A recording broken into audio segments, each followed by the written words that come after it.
The Dodgers and Yankees will face off for the 12th time in the World Series, and I am here for it. Without Cooper Kupp, the defense lifts the Rams to victory. And what in the blue hell is going on with Angel City FC? Good morning. I'm James. This is your daily dose of sports and snark for the greatest sports city in the world, Los Angeles. This is the faithful Angelenos morning report, and it is the greatest sport city in the world. It's October 21st, 2024, back in the sanctum sanctorum of LA sports. And if you like being in the know about LA sports, clickety-clack the like button, clickety-clack the subscribe button. There's a notification bell. Hit that. It'll let you know when we drop new content. Sharing is caring. Let people know we exist, and by all means comment. Now, before we go through the news and notes, we have an expanded look at the scoreboard because, man, there was a lot of impact going on yesterday. Dodgers 10, Mets 5. The Dodgers advanced to the World Series after dispatching the Mets in 6 games. There was this charming but silly belief that the Mets had a chance to take 2 in LA. Tommy Edman changed that real quick.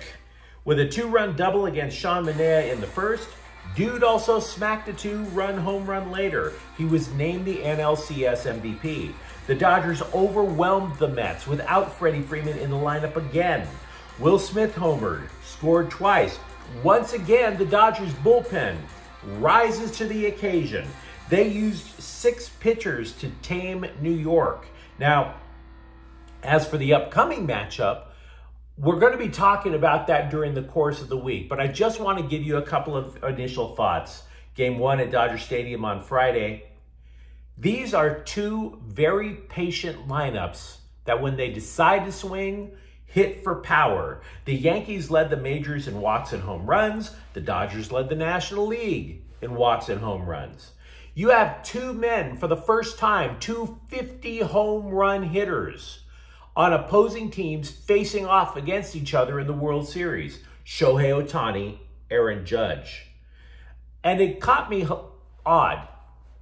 You know, basking in the hate, in the Dodger hate.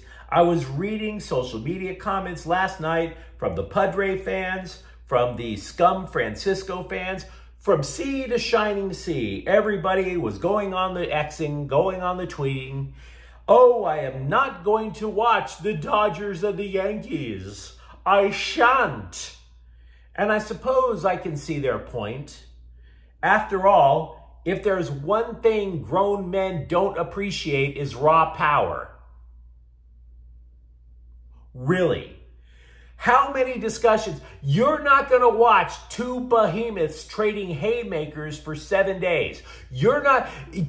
Boxing has been surpassed by MMA, right? But when you heard that the 2 best heavyweight fighters were about to climb into a ring, like a George Foreman and a Muhammad Ali, you're waiting to see who was going to drop that one nasty bomb, just obliterating the other guy's face. And you don't want to watch that. Seriously. There's been so many discussions over the last few years about masculinity. What is masculinity? What is bad masculinity? Is masculinity Tom Selleck and that triumphant mustache from back in the day? Is it Donald Trump? Is it vice presidential candidate Tim Walz? Is it some rando just out in the countryside doing an oil change and chopping wood? Here's the deal. At its heart, masculinity is about taking a big phallic symbol and hitting things with it really hard. You can talk about all the psychology you want. You can read all the self-help books you want. Masculinity is about phallic symbols hitting other things very, very hard. So if you can't appreciate Dodgers versus Yankees, if you can't appreciate raw power, just slide your name right over into the beta category, all right? I am here for all the toxic masculinity that this series can muster. Just pour that toxicity into a chalice until my cup runneth over.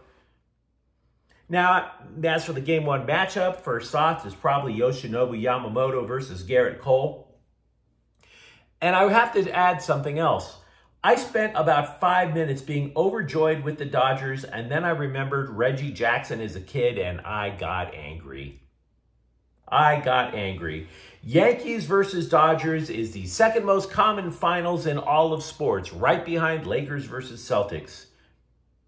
You ever fan through social media and you just see these random profile pics of middle-aged white guys trying to look stoic, and instead they look like they want to start a fight? That is going to be on my face for about 2 weeks. That is going to be on everybody's face in SoCal and in New York. I'm here for it. Yankees versus Dodgers. Let the hate overflow.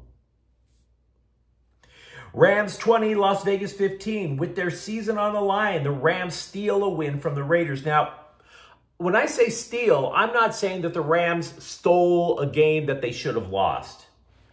What I'm saying is that they kept forcing Raiders quarterbacks to commit turnovers until the win was in the bag. Cameron Curl picks up a fumble from a Raiders quarterback, returned it 33 yards for a touchdown. Jalen McCullough picked off 2 passes. And I want to mention something while I'm talking about all these turnovers from the Raider quarterbacks. You will see, and probably have already seen, a lot of hot online trade rumors involving Matthew Stafford. Oh, those hot rumors, those hot, slutty rumors, so hot and sticky. Look, I actually like the Raiders and the Raider fans. So I'm not trying to clown them when I say this. But the Raiders haven't had an elite quarterback since Rich Gannon, and that is over 2 decades ago. So, when you start reading about Matthew Stafford, I want you to look at the Raiders right now and imagine them as being the team without Matthew Stafford. The Raiders defense played a strong game yesterday. Stafford at least didn't commit 4 turnovers like Gardner Minshew. Kyron Williams, by the way, rushed for 2 touchdowns for the Rams. He scored a TD in 9 consecutive games. Sean McVay has caught John Robinson atop the Rams' all-time coaching wins list. And by the way, if it matters, despite this terrifyingly bad start to the season, the Rams are just a game and a half out of first place in the NL West. 4 different Kings score as they defeated Anaheim 4-1. They get their 3rd win on a 7-game season-opening road trip. Mikey Anderson scored, adding an assist. And Sidney LaRue's goal tied the match, but Angel City could only muster a 1-1 tie against Utah. Angel City's season is over. They needed to win to keep their playoffs hopes alive. Meanwhile, today, Chargers at Arizona at 6 o'clock. We've talked for months about how much the Chargers want to run. Tonight is a good night to do that. The Cardinals' rush defense is 29th in the NFL. And let's get to the news. We admit when we're wrong at Faithful Angelenos. I anticipated Cooper Kupp playing Sunday. On the injury report, when someone is listed as questionable, it's usually meaning that the only question is, why are you wasting my time? He's playing. But he didn't, which I have to tell you was pretty damn risky, because any embers of a Rams postseason run would have been snuffed out totally had they lost to the Raiders. They would have been 1-5. Sean McVay banked on the rest of his team, and it paid off.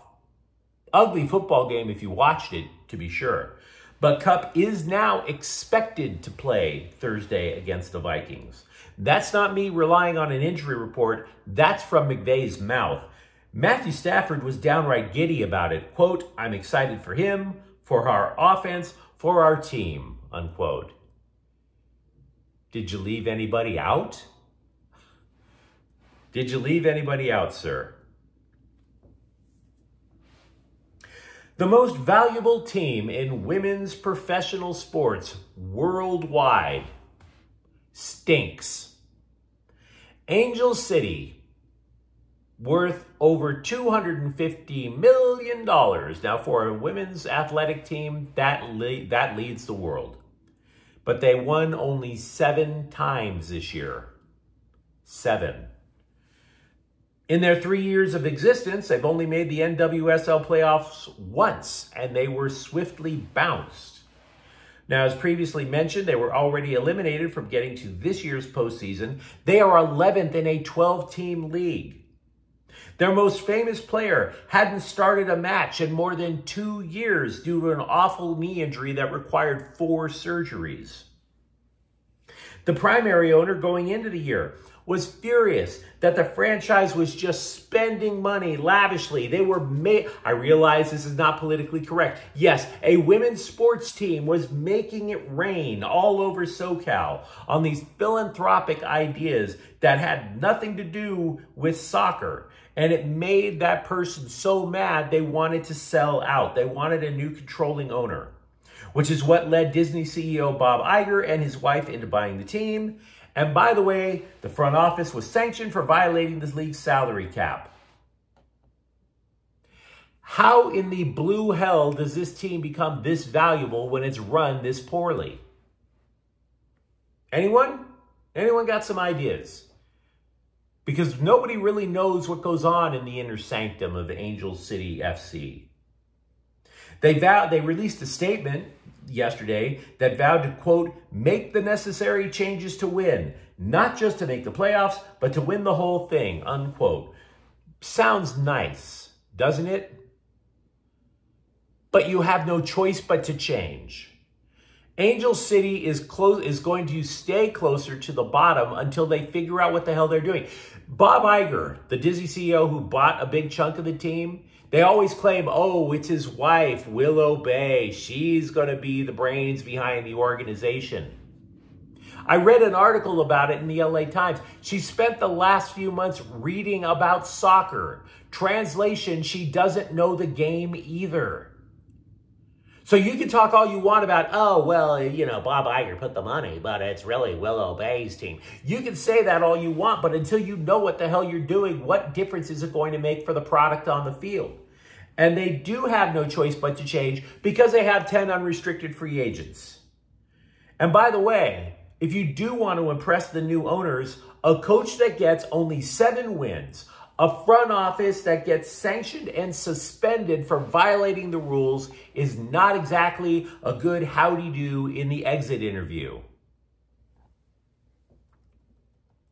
Angel City is a mess, and they're going to have to prove otherwise. How much stock do you put in basketball preseason? Let alone college basketball preseason? I mean, last week, USC played some itty-bitty school. I've already forgotten who the hell it was. And it wasn't even worth clicking. If you were watching Netflix, there was no reason to click off to watch USC hoops because you knew they were going to win.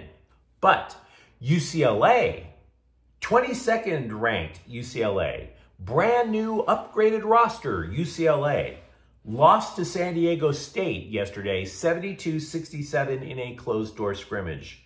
Now, I want to be clear and say I don't want to talk a lot about an exhibition game.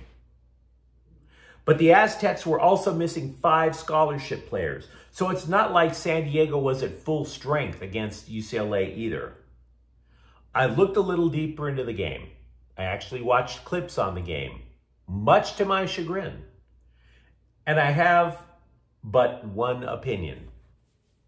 The LA Times claimed last week that both the first team and second team for UCLA, the top 2 levels on the depth chart, were better than whatever UCLA threw on the court last year. In other words, players 6 through 10 are better than the starting lineup that UCLA had last year. Now, maybe UCLA's lineup isn't set, which is fine, but if numbers 6 through 10 is losing to San Diego State, it would suggest to me that maybe UCLA isn't as deep as we've been led to believe. Not that they're going to suck, that they're just not as deep as the LA Times wants you to believe. I realize the idea of the Arizona Fall League right now sounds a little ridiculous, but humor me. The Dodgers have a pitching prospect who is turning a lot of heads. Eric, with a Q, Swan, was a 4th-round compensation pick in 2023. He is apparently, in the Arizona Fall League, developed a slider and curveball that people thinking that he could be a starter in the near future. And we also know the first round opponent for the Galaxy. We knew that was Colorado. We also know that game 1 is 8 p.m. Saturday. The Galaxy, for their part, have turned Dignity Health Sports Park into a fortress. They have not lost there this season. The first round is best of 3, by the way. As for LAFC, they will host the winner of Portland-Vancouver's wild card match in MLS Cup playoffs. That game will take place at 6:45 Sunday. LAFC facing Portland-Vancouver winner. Somebody's going to have to knock out the black and gold at home if, anybody wants to break LAFC's run of 2 consecutive finals appearances. At home, LAFC has 19 wins, 7 draws, and 8 losses this year. 19 wins, 7 losses, and 8 draws this year. But you let me know what you think in the comments thread. How fired up are you about Dodgers-Yankees for the first time since '81? Are you a little more optimistic that Cooper Kupp is coming back and the Rams haven't been dead yet? And if you enjoy the content, don't forget to subscribe to Faithful Angelenos. We talk LA sports every single day here. Thank you for watching. I'm James. We'll be back tomorrow. Faithful Angelenos is a Kian Cortel Queso production. Take care.